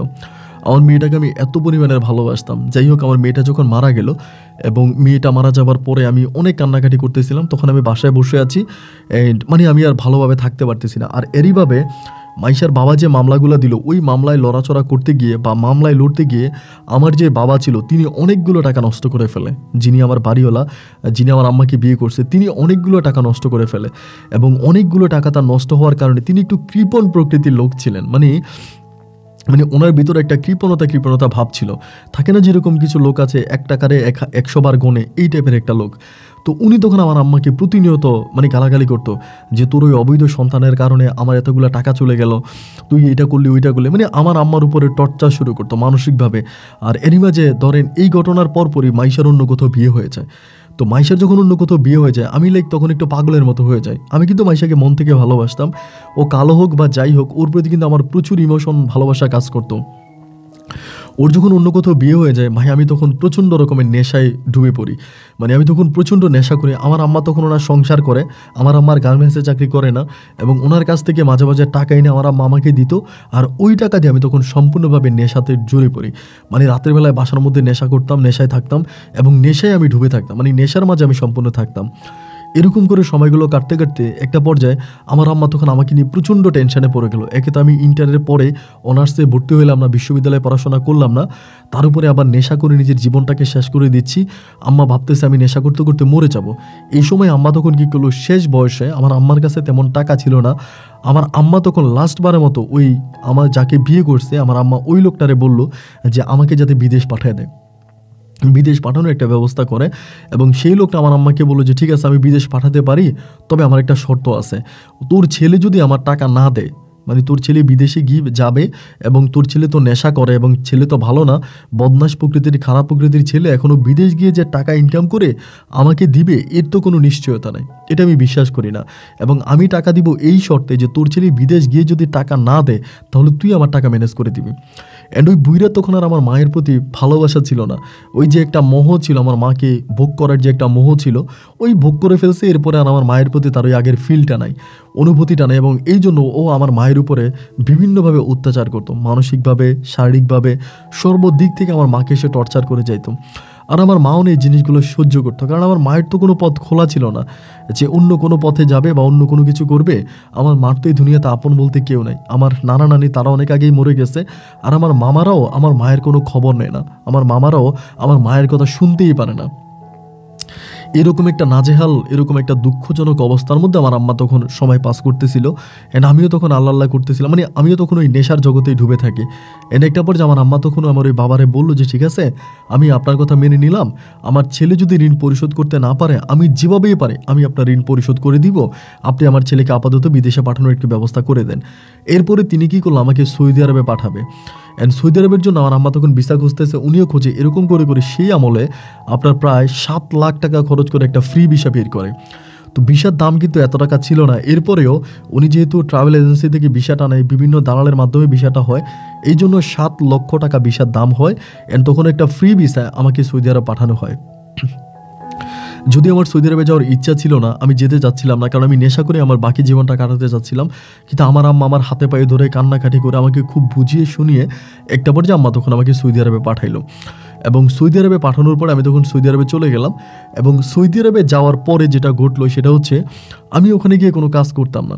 আমি ফ্রি ভিসায় যাই, যাওয়ার পর একটা রুমের মধ্যে থাকি এবং রুমের মধ্যে থেকে আমি কোনো কাজ করতাম না। আমি ওখানে গেলেও ওই নেশা করতে পারতাম না, আমার নিজের হাত পা কামড়াইতাম, মানে কোনো রকমের কাজ করতাম না। আর যদিও কাজ করি তাহলে শুধুমাত্র ওই নিজের বাসা ভাড়াটা, মানে নিজের খাওয়ার টাকাটা, এইটা কোনোভাবে আমি একদিন দুদিন কাজ করতাম। নিজের বাসা ভাড়া খাওয়ার টাকাটা হলে আমি আর কোনো কাজ করতাম না। বাকি সময়টা আমি রুমের মধ্যে বসে কান্নাকাটি করতাম। মানে প্রচণ্ড রকমের খারাপ সময় আমি পাস করতে থাকি, মানে প্রচণ্ড রকমের খারাপ সময়। অ্যান্ড 13-14 সালের ঘটনা এগুলা। মানে খারাপ সময় পাস করে কান্নাকাটি করি এবং মানে অনেক রকমের কষ্টের মধ্যে পড়ে গেছি। তো আমার রুমে যারা ছিল ওই সময় কিন্তু সৌদি আরবে এক একটা লোকে ইউরোপ আমেরিকার টাকা ইনকাম করতো। মানে আপনি লন্ডন থেকে বা আপনি কানাডা থেকে যে টাকা ইনকাম করতে পারবেন না, অ্যান্ড সৌদি আরবে একটা ফ্রি ভিসা থাকলে ওই টাকা ইনকাম করা যাইতো ওই সময়টাতে। অ্যান্ড প্রচুর পরিমাণের কাজের চাহিদা ছিল, অনেক ভালো ভালো কাজের চাহিদা ছিল এবং লোক সংখ্যা অনেক কম ছিল, এই জন্য কাজের চাহিদা ছিল। বাট আমি কাজ করতাম না। আমাকে অনেকেই বলতো যে ভাই শুয়ে থেকে লাভ কি, চলেন না কাজে যাই, কাজে নিতে যাইতো। বাট আমি কাজে যাইতাম না। আমি সারাটা দিন বসে নেশা করতাম, কান্নাকাটি করতাম। আর আমার ভালোবাসা মানুষ শুধু মাইশার ছবি দেখতাম। মাইশার ছবি ছিল আমার ফোনের মধ্যে, খালি এই ছবিগুলো দেখতাম, ওর জন্য কান্নাকাটি করতাম। মানে এভাবেই তখন আমার টাইমগুলো কাটতেছিল। এমন করতে করতে একটা পর্যায়ে আমি তখন হোয়াটসঅ্যাপ চালাইতাম, আম্মার সাথে মাঝে মাঝে কথা বলতাম। এইভাবে কিভাবে জানি মাইশা আমার হোয়াটসঅ্যাপ নাম্বারটা নিয়ে নেয়, কার কাছ থেকে এটা আমি জানি না। আমার হোয়াটসঅ্যাপ নাম্বারটা নিয়ে একদিন মাইশা আমাকে কল করে। তো কল করলে পরে ওর নাম্বার তো আমি চিনি না, বাট ওই হোয়াটসঅ্যাপের প্রোফাইলে ওর একটা ছবি ছিল। তো ওর ছবিটা দেখে আমি চিনতে পারি। আমি রিসিভ করি প্রচণ্ড রকমের কান্নাকাটি করি। ও আমাকে কান্নাকাটি করে। আমার একটা মেয়ে ছিল, নাম ছিল মাহি। তো ও আমারে মাহির বাবা বলে ডাকতো। আমার বলে মাহির বাবা, ও মাহির বাবা, এরকম করে যখন মানে ডাকগুলো দিতেছিল ভাই, আমার তখন মনে হয় আমার কলিজাটা ছিঁড়ে যাচ্ছিল, আমি নিতে পারতেছিলাম না। কারণ ভালোবাসা জিনিসটা না অনেক ভিন্ন রকম, এবং ভালোবাসা যার উপরে আসে, এই মানুষটা যতই খারাপ হোক না কেন, তার উপর থেকে না ভালোবাসা সরানো যায় না। সে যতই খারাপ হোক, তাকে চাইলেও না ঘৃণা করা যায় না। আমি ঠিক একইভাবে মাইশাকে আর ঘৃণা করতে পারলাম না। ও যখন আমাকে মাহির বাবা বলে ডাকতে শুরু করলো, অ্যান্ড একটা পর্যায়ে আমি তার উপরে দুর্বল হয়ে গেলাম। আমি বললাম যে তুমি এরকমটা কেন করতেছো? আমি জানি তোমার বিয়ে হয়েছে, তোমার হাজব্যান্ড আছে এবং তোমার আব্বা তোমাকে বিয়ে দিয়ে দিয়েছে, আমার সাথে তো তোমার ব্রেকআপ হয়ে গেল, এরপরেও কেন তুমি আমাকে ফোন দিচ্ছ, আমার সাথে কথা বলতেছো? ও আমাকে বলে আমি অনেক কষ্ট করে তোমার ওই ইমো নাম্বারটা, হোয়াটসঅ্যাপ নাম্বারটা আমি ম্যানেজ করছি অনেক কষ্টের পরে। তুমি জানো সিয়াম, আমি তোমাকে অনেক মিস করি, আমার তোমার কথা অনেক মনে হয়, আমি না তোমাকে ভুলতে পারি না। আমাদের কাটানো মুহূর্তগুলোর কথা কি তোমার মনে হয় না, যে আমরা ওখানে গিয়ে সময় কাটিয়েছি, ওইখানে গিয়ে সময় কাটিয়েছি, আমরা এটা করেছি ওটা করেছি। আমরা রাতের ওই ঘুটঘুটে অন্ধকারে গ্রাম সাইডে গাড়ি নিয়ে ঘুরতে যাইতাম। এরপরে তুমি আর আমি একসাথে গ্রামের ওই মেঠো পথ ধরে হাঁটতাম। আমাদের মাঝে এত প্রেম, এত ভালোবাসা, এত রোমান্টিকতা, তুমি কিভাবে ভুলে গেলা? আমি বললাম আমি তো ভুলি নাই বলেই তো আমি নেশাকে আপন করে নিয়েছি। আমার এমন কোনো রাত নাই যে আমি নেশা করি না। তুমি জানো আমি সৌদি আরবে আসছি, আমি একটা টাকার কাজও করি না, আমি খুব দুঃখের মধ্যে সময়গুলো কাটাইতেছি, আমি না তোমাকে ছাড়া কোনো কিছু বুঝি না। ও বলে আমারও না তোমার কথা অনেক মনে পড়ে। জানো এখন যে লোকটার সাথে আমার বিয়ে হয়েছে না, এই লোকটাকে না আমার একটুও ভালো লাগে না, এবং এই লোকটার মাঝে না কোনো রোমান্টিকতা নাই, কোনো প্রেম নাই, কোনো ভালোবাসা নাই। কিন্তু তোমার মাঝে না অনেক রোমান্টিকতা ছিল, তুমি আমাকে অনেক ভালোবাসছো, এবং তোমার ভালোবাসা না আমি কখনো ভুলতে পারবো না। তুমি আমার কাছে ছিল আমার স্বর্গীয় সুখ। কিন্তু আজকে যে লোকটাকে আমি বিয়ে করলাম, বা আজকে যে লোকটার সাথে আমি সংসার করে যাচ্ছি, আমি তার সাথে এক বিন্দু পরিমাণেরও সুখে নাই, এক বিন্দু পরিমাণেরও শান্তি নাই। এই লোকটা আমাকে মনে হয় ভালোই বাসে না, তার কাছ থেকে আমি আসলে কোনো ভালোবাসা পাই নাই। তো আমি তখন বললাম যাই হোক, এখন তো ভালো আছো, এরকম করে আমি তখন বলি আমি না চলতে পারি না, আমি অভাবে থাকি। তো আমি তো সৌদি আরবে কোনো কাজ করতাম না, আর কাজ করতে আমি পারতামও না। ও না আমাকে বাংলাদেশ থেকে টাকা পাঠাইতো মাইশা, অ্যান্ড টাকা পাঠাইতো, বলতো তুমি আজকে এই ড্রেসটা কিনবা, তুমি এটা খাবা, তুমি আজকে এখানে যাবা, মানে আমার জন্য বাংলাদেশ থেকে টাকা পাঠাইতো। আর এদিক দিয়ে আমার মা আমাকে বারবার ফোন দিত যে সিয়াম, আমি তো তোর বাবার কাছ থেকে ওই সময় টাকাগুলো ধার নিছি, এখন টাকা তো দিতে পারতেছি না, উনি তো আমার সাথে খারাপ ব্যবহার করতেছে, আমার সাথে দুর্ব্যবহার করতেছে, বাবারে ভালো তুই টাকাটা দে, মানে তুই টাকাটা দে, নাইলে আমার অবস্থা খুব খারাপ হয়ে যাবে, আমি না এগুলো নিতে পারবো না, আমি এগুলো থাকতে পারবো না, আমি তোর কাছে অনুরোধ করতেছি তুই আমার টাকাটা দে। আমি তখন মায়েরে বলতাম যে আমি টাকা কোথায় পাবো, আমি তো জানো, তুমি তো জানো আমি কোনো কাজ করি না, আমি এই দেশে আসছি এবং আমি খেয়ে বসে সময় পাস করতেছি এবং আমি কোনো কাজ করি না। আমার আম্মা আমারে বারবার বলে তো কাজ না করলে কিভাবে হবে, তুই আম্মারে টাকাটা দে, আম্মুরে টাকাটা দে, বাবা না ভালো টাকাটা দে। আমি তো আমার আম্মারে কোনো টাকাই দিই নাই, মানে সৌদি আরবে আসার পরে প্রায় আমি 9 মাস ছিলাম, 9 মাসে আমার আম্মার জন্য আমি 9 টাকাও পাঠাই নাই। আর উল্টা মানে মাইশা আমার জন্য টাকা পাঠাইতো। 9 মাস পরে মাইশা আমাকে বললো যে সিয়াম তুমি সৌদি আরব থেকে চলে আসো। আমি বললাম যে দেখো আমার আম্মা তো অনেক ঋণ করে পাঠাইছে, আমি তো ঋণই পরিশোধ করি নাই। ও আমাকে বললো আচ্ছা বাদ দাও, ঋণ পরিশোধ করো নাই না করো নাই এগুলো সব আমি বুঝবো, আমি তোমার আম্মার ঋণ পরিশোধ করাই দিব, তুমি বাংলাদেশে চলে আসো। তো ওর বাবার তো অনেক টাকা ছিল এবং ওর যার সাথে নেক্সট ডে বিয়ে হয় তিনিও অনেক বড় লোক। তো আমি চিন্তা করলাম তার কাছে তো টাকার অভাব নেই। আমি তখন মায়েরে বললাম যে মা, আমি এক দাগে তোমার সব টাকাগুলো দিয়ে দিব। মা বলে হ্যাঁ বাবা, আমার টাকাগুলো দিয়ে দে, কারণ টাকাগুলো না দিলে তোর বাবা আমাকে যে কোনো সময় যে কোনো ক্ষতি করে ফেলতে পারে, আমাকে মেরেও ফেলতে পারে। এই লোকটা অনেক কৃপণ স্বভাবের একটা লোক। সে হয়তো আমার দেহের লোভে পরে আমাকে বিয়ে করছে, কিন্তু সে তো সংসার আমার সাথে করার জন্য বিয়ে করে নাই। যদি সংসার করতো তাহলে তুই অবশ্যই আমার সাথে কাবিন করতো, যেহেতু কাবিন করে নাই সে আমার সাথে সংসারের জন্য বিয়ে করে নাই। এখন টাকার জন্য আমাকে এরকম করে প্রেশার দিতেছে, বাবা তুই টাকাটা ব্যবস্থা কর। আর আমিও তখন মাইশার ফাঁদে পড়ে বা মাইশার কথা শুনে আমি তখন ক্যান্সেলে বাংলাদেশে চলে আসি। তো বাংলাদেশে যে আমি চলে আসি এটি কিন্তু আমি আমার আম্মাকে বলি নাই, আমার আম্মাকে জানাই নাই। এবং না জানানোর পরে আমাকে তখন মাইশা ঢাকাতেই একটা বাসা ভাড়া করে দেয়, একটা ফ্ল্যাট ভাড়া করে দেয়, ও নিজেই ভাড়া করে। এবং আমি তখন ওই ফ্ল্যাটের মধ্যে থাকতাম। মাইশা মাঝে মাঝে আমার কাছে আসতো, একদিন দুদিন পর আমার সাথে আসতো এবং আসার পর আমাদের মাঝে শারীরিক সম্পর্কটা হতো। আমি ওর সাথে শারীরিক সম্পর্ক করতাম এবং করার পরে আমি ওরে বলতাম যে তুমি আমার কাছে চলে আসো, তুমি ওখানে কেন থাকতেছো, ওখানে তো থাকার কোনো প্রয়োজন নাই, যেহেতু আমি বাংলাদেশে চলে আসছি তুমি আমার কাছে চলে আসো। ও তখন আমাকে বলে যে তুমি আমাকে নিয়ে রাখবা কোথায়, আমাকে খাওয়াবা কি, এখন তুমি যে বাসায় থাকো ওই বাসা ভাড়ার টাকাই তো আমি দিতেছি, ওই বাসা ভাড়ার টাকা আমি দিচ্ছি, এখন আমি যদি চলে আসি তাহলে কি তুমি আমার খরচ চালাইতে পারবা? আমি তখন বললাম মাইশা এটা তো হতে পারে না, যাই হোক তুমি যেটাই বলছো আমি তোমার কথা শুনেছি বা তোমার কথা মানছি, কিন্তু এখন যদি তুমি আমার কাছে না আসো, আমি তো সৌদি আরব থেকে চলে আসছি, তুমি তো জানো যে আমার আম্মা অনেকগুলো ঋণ করে আমাকে সৌদি আরবে পাঠাইছে। তুমি তো আমাকে বললা যে আমি যদি সৌদি আরবে থেকে বাংলাদেশে চলে আসি তাহলে তুমি তোমার ওই স্বামীর কাছ থেকে অনেকগুলো টাকা বা গয়নাগাটি বা অনেক কিছু নিয়ে তুমি বাসা থেকে পালিয়ে চলে আসবা এবং বাসা থেকে পালিয়ে এসে তুমি আমাকে বিয়ে করবা, এরপরে আমি আমার ঋণ পরিশোধ করব, আমি ছোটোখাটো কোনো একটা ব্যবসা করবো এবং আমরা দুজনে ভালো থাকবো। এই স্বপ্নই তো তুমি আমাকে দেখিয়েছিলে, আর এই স্বপ্নের বিভোর হয়েই তো আমি সুদূর সৌদি আরব থেকে তোমার কাছে ফিরে আসছি। তুমি কি এটা বলো নাই? ও আমাকে বলে হ্যাঁ, আমি তো অস্বীকার করি না যে আমি এটা বলি নাই, আমি এটা তোমাকে বলছি, আমি এখনও স্বীকার করি। কিন্তু তোমাকে আমি একটা প্রশ্ন করি, তুমি কি সত্যি লোভের বশবর্তী হয়ে সৌদি আরব থেকে চলে আসছো? তুমি কি আমাকে ভালোবাসো নাকি লোভে পড়ে আছো? আমি তখন বললাম যে দেখো আমি তোমাকে ভালোবাসি। আমাকে বলে যদি ভালোবেসে থাকো তাহলে এই কথাটা আর বইলো না, আমাকে বিয়ে করলে তুমি যেটা পাইতা এটা তো তুমি পাইতেছো, তাহলে তুমি এরকমটা কেন করতেছো? আমি তোমার ফ্ল্যাট ভাড়া দিচ্ছি, তোমাকে খাওয়াচ্ছি, তোমাকে রাখতেছি, তোমার যাবতীয় যা কিছুর প্রয়োজন হয় সব কিছুই তো আমি দিচ্ছি, তাই না? আমি তো তোমাকে কোনো কিছু মানে মানা করতেছি না বা কোনো কিছু আমি তোমাকে দূরে সরাই দিচ্ছি না। অ্যান্ড তাহলে তোমার এরকমটা হবে কেন?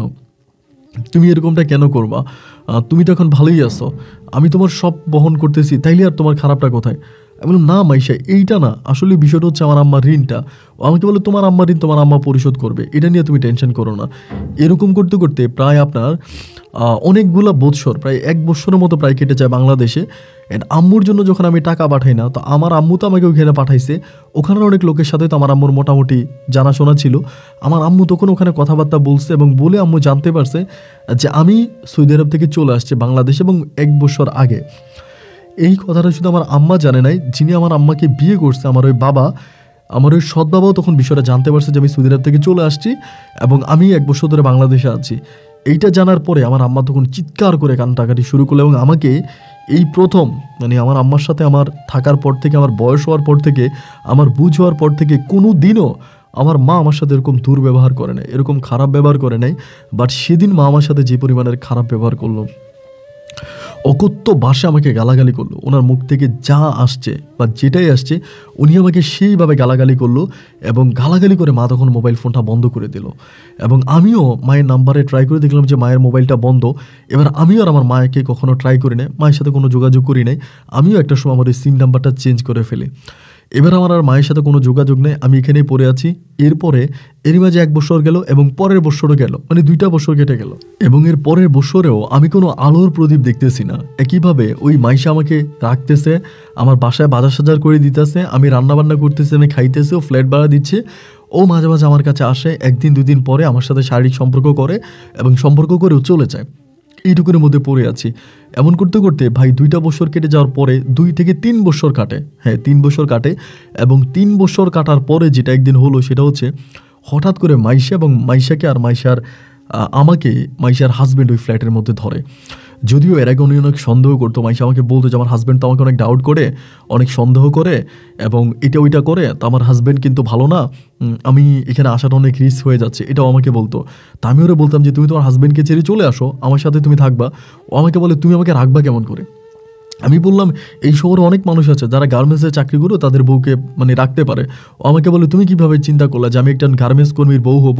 আমার হাজব্যান্ড একজন শিল্পপতি, সুতরাং তোমার মতো একটা ছেলে আমাকে বিয়ে করে আনবা, আমার গাড়ি থাকবে না, আমার বাড়ি থাকবে না, আমি ভাড়া বাসায় থাকবো, এটা আমি পারবো না। তুমি গাড়ি বাড়ি করো, এরপর আমার বিয়ে করো। আমি বললাম, আমি তো কখনো গাড়ি বাড়ি করতে পারবো না। ও বলে, পারলে না পারলে নাই।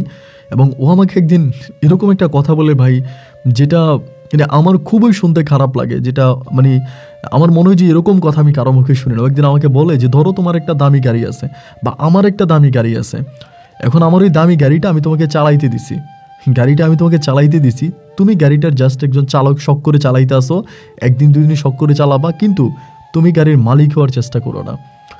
এই কথাটাও আমাকে বলেছে, আমার একটা শখের গাড়ি আছে, তোমাকে চালাইতে দিছি, তুমি চালাও একদিন দুই দিন শখ করে চালাও, কিন্তু এই গাড়িটার মালিক হওয়ার চেষ্টা করো না। ওই কথাটার অর্থ না ভাই আমি তখন বুঝতে পারিনি, এখন বুঝতেছি। ওই কথাটার অর্থ যদি আমি তখন বুঝতাম, আমি তখনই আমার মায়ের কাছে ফিরে যেতাম, কিন্তু আমি অর্থটা বুঝি নাই। অ্যান্ড একটা পর্যায়ে ওর হাজব্যান্ড আমাকে এবং ওকে ওই রুমের মধ্যে ধরে, এবং ধরার পর ওর হাজব্যান্ডের কাছে বাংলাদেশের প্রশাসনিক লেভেলের একজন উপরস্থ কর্মকর্তা, যিনি খুবই পপুলার একজন ব্যক্তি, বর্তমানে তিনি নাই বাংলাদেশে, উনি ডিবি পদে ছিলেন, তো ওই লোকটাকে দিয়ে তখন আমাকে ওখান থেকে ধরে নিয়ে যায়। এবং ধরে নিয়ে যাওয়ার পরে দেন তখন আমাকে আমার জেল দেয়, ডিবির মাধ্যমে আমার মামলাটা হয়। এবং মামলাটা হওয়ার পরে ভাই মানে এমন যে একটা অবস্থা হয়, মানে এমন একটা অবস্থা আমার করে যে আমি কোনো অপরাধ করি নাই, আমি একটা পরকীয়া করেছি। জাস্ট পরকীয়ার একটা মামলায় আমাকে ওরা একদিন দুই দিন নয়, প্রায় 7টা বৎসর আমাকে জেলে রাখে। প্রায় 6.5 থেকে 7 বৎসর মতো আমি জেলে থাকি। মানে আমি আপনাকে বলে বুঝাতে পারবো না যে আমার অপরাধটা কী ছিল। আমি যখন আসামিদেরকে প্রশ্ন করতাম, বা আমার লয়ার যারা ছিল বা পুলিশ যারা ছিল ওদেরকে প্রশ্ন করতাম যে আমার অপরাধ কী, বাংলাদেশে এমন কোনো অপরাধ নেই যে আমি করি নাই। নারী পাচার, মাদক, এরপরে মানে কিডন্যাপিং, মার্ডার থেকে শুরু করে যত ধরনের ট্র্যাক দেওয়া দরকার, এই সমস্ত ট্র্যাকগুলো আমার মামলার পিছনে লাগায় দেয়। এবং ওই মামলায় প্রায় 6.5 থেকে 7 বৎসরের মতো আমি জেল খাটি। জেল থেকে আমি বের হওয়ার পর আমি জানতে পারি যে মাইশার পরিবার, মাইশার হাজব্যান্ড, ওরা সবাই কানাডায় সেটেল হয়ে গেছে। এবং মাইশার বাবাকেও, যিনি নাটক করা ছেড়ে দিয়েছে, ওনাকেও সব কানাডায় নিয়ে গেছে। তারা সবাই এখন কানাডায় থাকে, বাংলাদেশে থেকে ওভাবে থাকে। বাট মাইশার কোনো ছায়া বা মাইশার কোনো অস্তিত্ব আমি আর খুঁজে পেলাম না। সর্বশেষ আমার মায়ের জন্য আমার কলিজা ফিরে যাচ্ছিল যে আমার মা কোথায়। আমার কথা হচ্ছে আমি আমার মায়ের কাছে ফিরে যাব, যা হবার তা হয়েছে। আমি সব কিছু ভুলে আমি প্রয়োজনে আমার মায়ের মতো গার্মেন্টসে চাকরি করবো, আমার মাকে আমার সাথে রাখবো। ওই 7 বৎসরে আমার পুরো জীবনটাই চেঞ্জ হয়ে গেছে। আমি এরপরে আমার মায়ের কাছে ফিরে যাওয়ার জন্য চেষ্টা করি, কিন্তু ওই বাড়িতে যাওয়ার পরে দেখতে পাই ওই বাড়িতে আমার মাকে পাই নাই। কিন্তু আমার যে একজন আন্টি ছিল, ওই বাড়ির মাধ্যমে জানতে পারি, ওই বাড়িওয়ালার মাধ্যমে জানতে পারে আন্টি অন্য একটা জায়গায় বাসা ভাড়া নিয়েছে। আমি কোন আন্টির কথা বলি আপনাদের হয়তো মনে আছে, সর্বপ্রথমে ঢাকা শহরে যে আন্টিটা আমার মাকে আশ্রয় দিয়েছিল, আমার মাকে রেখেছিল, ওই আন্টির ঠিকানা আমি তখন খুঁজে বের করি। এবং আন্টির ঠিকানা খুঁজে বের করার পরে আন্টির কাছে গেলে পরে আন্টি তখন আমাকে কোনো মূল্যায়নই করে না। আমি বলি, আন্টি আমি তো সিয়াম, আপনি। উনি বলে, তুমি কেন আসছো আমার কাছে, তুমি চলে যাও, আমি তোমার চেহারা দেখতে চাই না। আমি তখন বললাম, আন্টি দেখেন, আমি তো অন্যায় করছি, অপরাধ করছি, আমি তো আমার অন্যায় অপরাধ স্বীকার করি, এবং যা হবার তা হয়ে গেছে, আমি আমার আম্মার কাছে যেতে চাই। উনি বলে, তোমার আম্মা মরে গেছে। আমি বলি, এইটা আপনি কি বলেন, আমার আম্মা মরে গেছে? আমার আম্মা তো মরতে পারে না, আমার আম্মা মরে যাবে কেন, আমার আম্মা কোথায় আছে? উনি বলে, আজকে এত বছর পরে তুমি তোমার মায়ের খবর নিতে আসছো, তোমার কি মনে হয় নাই যে তোমাকে যে 7 লক্ষ টাকা তোমার আব্বার কাছ থেকে নিয়ে তোমার আম্মা তোমাকে বিদেশে পাঠাইছে, এবং তোমার আব্বা যে তোমার আম্মাকে শর্ত দিয়েছিল যে 7 লক্ষ টাকা যদি ঋণ পরিশোধ তোর ছেলে না করে তাহলে তুই আমার টাকা দিবি, এই কথা তোমার আম্মাকে বলেছিল, তুমি কি এটা জানতা? আমি বললাম, হ্যাঁ এটা আমি জানতাম। বলে, তুমি কি 7 লক্ষ টাকার মাঝে 7 টাকাও দিয়েছো? আমি বললাম, না আমি তো দেই নাই। উনি বলে, দেও নাই, অথচ ওই ডিভোর্সি বউয়ের প্রেমে পড়ে আবারও বাংলাদেশে চলে আসছো, ওই ডিভোর্সি মেয়ে নিয়ে তুমি দামি গাড়ি নিয়ে রাস্তাঘাটে ঘুরে বেড়াইছো, কিন্তু একটা বারের জন্য এইটা ভাবো নাই যে মায়ের কাছ থেকে 7 লক্ষ টাকা ঋণ করে তুমি গেলা, সে মায়ের অবস্থা কী হবে? আমি তখন আন্টির পাঠা ধরে চিৎকার করে কান্না করতে শুরু করলাম, আন্টি যা হবার তা তো হয়েই গেছে, যেটা করা এটা তো আমি করছি, কিন্তু এখন আমার মা কোথায় আপনি আমাকে বলেন। উনি বলেন, না তোমার মা কোথায় আছে এই ঠিকানাটা আমি তোমাকে দিতে পারবো না, এটা তোমার আম্মার নিষেধ আছে, আমি তোমাকে বলতে পারবো না। আমি তখন পা ধরে বললাম, আন্টি আমি আপনার কাছে পা ধরে ক্ষমা চাই, আমি আপনার কাছে মাপ চাই, আমি আপনার কাছে অনুরোধ করি, আপনি আমাকে একটা বারের জন্য বলেন যে আসলেই আমার মা এখন কোথায় আছে। একটা পর্যায়ে আমার ওই আন্টি আমাকে একটা যৌনপল্লীর ঠিকানা দিল। যে আমার মা নাকি ওখানে আছে। বলে আমার মা ওখানে কেন গেল? উনি বলে কেন ভুলে গেছো 7 লাখ টাকা ঋণ তোমার আম্মা পরিশোধ করতে হবে না, এবং তুমি ওই মেয়েরে বিয়ে করার পরে তোমার ওই সৎ বাবারও কোনো দোষ নাই, ওই লোকটাও কিন্তু অনেকগুলো টাকা সেই সময় তোমার পিছনে খরচ করছে, তোমার নামে মামলা হয়েছে, ওই লোকের নামে মামলা হয়েছে, সে লক্ষ লক্ষ টাকা খরচ করে মামলা থেকে বের হয়েছে। এরপরে তুমি আবার এমন এক ফাঁদে পা দিছো, তুমি সৌদি আরবে গিয়ে তোমার মায়েরে পতিতালয়ে বিক্রি করে দিছো। তখন প্রায় 9 বৎসর কেটে গেছে আমার আম্মার সাথে আমার কোনো দেখা নাই। মানে জেলখানায় তো মামাকে কোনোদিন দেখতে যায় নাই, জেলখানার আগে থেকে তো সৌদি আরবে যাওয়া যখন যাই তখন থেকে তো আম্মুর সাথে আমার দেখা নাই। টোটালি প্রায় 9 বৎসর মতো আর আম্মুর সাথে আমার দেখা নাই। যৌনপল্লীর ওই ঠিকানাটা নিয়ে আমি তখন দৌড়ে এলাম, সে পাড়ার দিকে গেলাম, এবং ওই পাড়াতে যাওয়ার পরে যিনি পাড়ার দায়িত্বে ছিলেন ওনারা আমি তখন আমার আম্মার ছবিটা দেখাইলাম। ওই তখন ছবিটা দেখানোর পরেও মানে একটা রুমের ঠিকানা দিল যে অমুক রুমের মধ্যে আছে, ওইখানে যাও। আমার কাছে টাকা চাইলো, কেন টাকা ছিল এটা হয়তো আপনারা জানেন, কিন্তু আমি বললাম যে না, আমি ওনাকে দেখতে যাব, তিনি আমার আত্মীয়। এবং সেখানে গিয়ে আমি আমার মাকে ওই যৌনপল্লীর ভিতরে 9 বৎসর পরে দেখতে পেলাম অর্ধনগ্ন অবস্থায়। মাকে দেখার পরেই না, মা আমাকে দেখে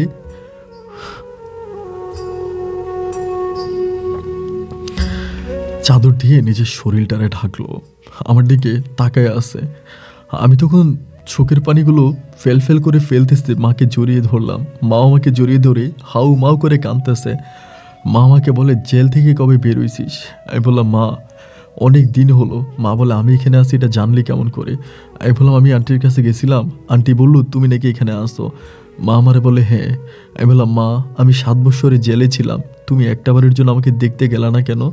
মা আমাকে বলে আমি আমার এই সন্তানটাকে জেলের কাঠগড়ায় দেখতে যাচ্ছিলাম না, আমি আমার এই সন্তানটা সুখের জন্য আমার স্বামীকে ছেড়েছি, আমি আমার এই সন্তানটা সুখের জন্য আমার বাবা মাকে ছেড়েছি, আমি আমার এই সন্তানটা সুখের জন্য যৌবনে আমার সমস্ত ভালোবাসাকে বিসর্জন দিয়ে সন্তানকে বুকে জড়িয়ে ধরে সন্তানের উজ্জ্বল ভবিষ্যতের জন্য আমি নিজে মা মাটি খেয়ে মাটির নিচে ঘুমিয়েছি। অথচ এত কিছু যে সন্তানের জন্য করলাম, সেই সন্তানকে আমি জেলের কোঠরে কেমন করে দেখব, এইটা আমি দেখতে পারতেছিলাম না। এই দৃশ্য আমার দেখার মতো ইচ্ছে হয়নি, এই জন্য আমি যাইনি। আমি বললাম মা তুমি এখন যৌনপল্লীতে কেন? মা বলে আমার সন্তানকে 7 লক্ষ টাকা ঋণ করে আমি সৌদি আরবে পাঠিয়েছিলাম, আমার সন্তান আমাকে 7 টাকাও দেয়নি। বিদেশের সন্তান পাঠানো ঋণ পরিশোধ করার জন্য আমি মা এই পূর্ব বয়সে যৌনপল্লীতে এসেছি। মা বলে চিৎকার করে জড়িয়ে ধরলাম। মাকে ওখান থেকে নিয়ে যেতে চাইলাম, কিন্তু নিয়ে যাওয়াতে তারা একটা টাকা ডিমান্ড করলো যে এত টাকা লাগবে আমার মাকে নিতে হলে। আমি সেই টাকা ম্যানেজ করার জন্য আমি এমন কোনো কাজ আমি করিনি আপন ভাই। আমি দিনকে রাত আর রাতকে দিন বানিয়ে রাতের বেলায় ঠেলাগাড়ি চালাইতাম, দিনের বেলায় কাজ করতাম। দীর্ঘ প্রায় 3 থেকে 4 মাসের মতো কষ্ট করে আমি টাকাটা ম্যানেজ করি, এবং টাকা ম্যানেজ করার পরেও না আমার মা ওই জায়গা থেকে আসে নাই। আমি মাকে ওখান থেকে আনার জন্য অনেক চেষ্টা করেছি, মায়ের পায়ে ধরে পর্যন্ত কান্না করেছি। একটা পর্যায়ে আমার মা ওখানকার গার্ডদেরকে বলে দিয়েছে আমি যেন ওই পল্লীর মধ্যে আর ঢুকতে না পারি। একটা পর্যায়ে আমি পল্লী থেকে মাকে কিডন্যাপ করে আনার চেষ্টা করি। এক পর্যায়ে জানতে পারি আমার মা বাংলাদেশ থেকেই নাকি চলে গেছে। বাংলাদেশ থেকে আমার মা কোথায় গেছে এইটা আমি আপন ভাই জানি না, কিন্তু আজও ঢাকার রাজপথে আমি আমার মাকে খুঁজে বেড়াই। আজও ঢাকার রাজপথে আমি আমার মাকে খুঁজে বেড়াই। ভাই আমার মনে আছে আমাকে এতিমখানায় দেওয়ার পরে আমার মা আমাকে এতিমখানা থেকে পালিয়ে নিয়ে আসে। আমার মা হুজুরকে গোপনে টাকা দিত। আমার মা আমার সামনে খারাপ কাজ করতো, আমি সহ্য করতে পারি নাই বলে মা আমাকে বুকে জড়িয়ে ধরে ওই রাজশাহীর বাড়ি থেকে পালিয়ে ঢাকায় চলে আসে। ভাই রে ও ভাই, আমি পৃথিবীর এত বড় একজন পাপী বান্দা, আমার কাছে মনে হয় দোজখের সর্বশেষ স্থানেও না আল্লাহ আমাকে জায়গা দেবে না। আমি শুধু একটা বার আমার মাকে দেখতে চাই। আজ আমি জীবনের প্রান্তে দাঁড়িয়ে মাকে বলতে চাই, ও মা গো, আমি অন্যায় করেছি মা, আমি অপরাধ করেছি, আমি তোমার সন্তান মা। সন্তান যদি 1000 অপরাধ করে মা তাকে মাফ করে দেয়। মা গো, ও মা, আজ শেষবারের মতো তোমার কাছে হাত তুলে ক্ষমা চাচ্ছি মা, তুমি আমাকে মাফ করে দাও মা। আমি তোমার কোলে আর একটাবার ঘুমোতে চাই মা গো। ঢাকায় রিক্সা চালিয়ে হলেও আমি তোমার মুখে দুমুঠো ভাত তুলে দিতে চাই মারে। ও মা, আমার আর কোনো কিছুর প্রয়োজন নাই মা, তোমার এই পাপী বান্দাটাকে মাফ করে দিয়ে তুমি একটা বার আমার কাছে ফিরে আসো মা গো। তুমি পৃথিবীর যেই প্রান্তেই থাকো না কেন মা, আমি তোমার সন্তান তোমাকে চিৎকার করে ডাকছি মা। তুমি একটাবার আমার কথা শোনো, আমার ডাকে ফিরে আসো মা। আমি আর এরকম করবো না মা। আমি আর কোনো মেয়ের ফাঁদে পড়ে আমার মাকে রাস্তার ভিখারি বানাবো না। আমি আর কোনো মেয়েকে বিশ্বাস করে কোনো মেয়ের হাত ধরে আমার মাকে যৌনপল্লীতে পাঠাবো না। আর কোনো দিন আমার মাকে আমি টাকার কাছে বিক্রি করব না। মা গো, ও মা, আমি তোমার সন্তান সিয়াম তোমাকে ডাকছি। আমার ডাক যদি তুমি শুনে থাকো মা, একটা বার তুমি ফিরে আসো। ও মা, ফিরে আসো।